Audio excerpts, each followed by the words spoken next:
My grandfather went to the Naval Academy, graduated in 1941. They were at D-Day, a ship called the USS Laffey, which later became known as the ship that would not die. James has a real strong sense of tradition, and there's certain kind of people that just believe in serving that way, and it's inside of them. We had seen Desert Storm come and go, and I thought that was my generation's conflict. After 9/11, he really wanted to serve as infantry and not as a JAG officer. He was very serious about this commitment, his wanting to serve in this way, but it meant that he had to start all over again, and so he had to go back through basic training. In November of '03, I resigned and then enlisted right back to back. And I'll never forget showing up for basic training. I think the drill sergeants looked at me at age 37 and figured I failed in everything. His drill sergeant worked really hard to make James quit, but he didn't know my husband.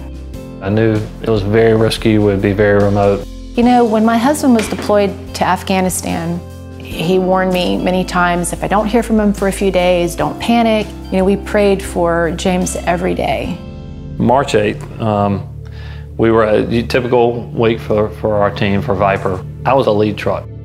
We're inching into this wadi, this unbelievably intense fireball, but it's all very slow motion. And I remember just kind of being in the air. The thing about James that's so amazing, when it happened, the first thing he did was make sure all of his guys were okay. I'll run back to the other guys. My head was ringing like crazy because when the concussion came, it just blew my eardrum out. We stayed there all night, holding our position. I wanted to make sure that day when the sun rose, that we found every shred and piece of my truck so that nobody had anything to claim that, this is their trophy. Put it all in the truck and towed it out.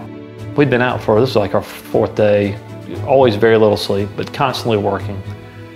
These guys are finally at 5 Apache, at a place where they all can go to sleep, they all go get a shower.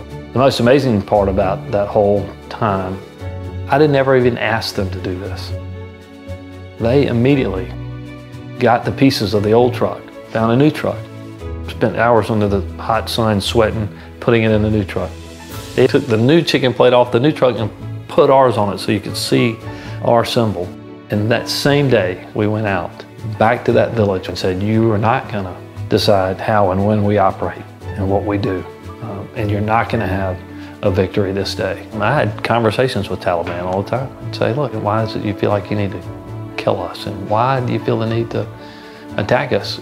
But if you want to attack us, I'll tell you exactly where I'm going to be. I'm happy to settle this that way if you want to. We ended up capturing the #1 high-value target in the whole region, a guy named Mullah Salim. He killed more Americans and more Afghans than any other Taliban commander in the region. He built the IED that blew up my truck. I got home in May of 2008. It made me more determined to focus on the things that really matter. Care more about what it means for getting it right, whatever the political consequences. I think James would be a very good governor.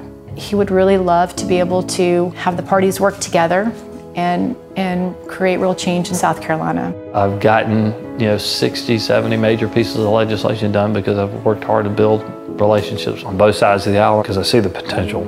I see what can be, I see what we can do in this state.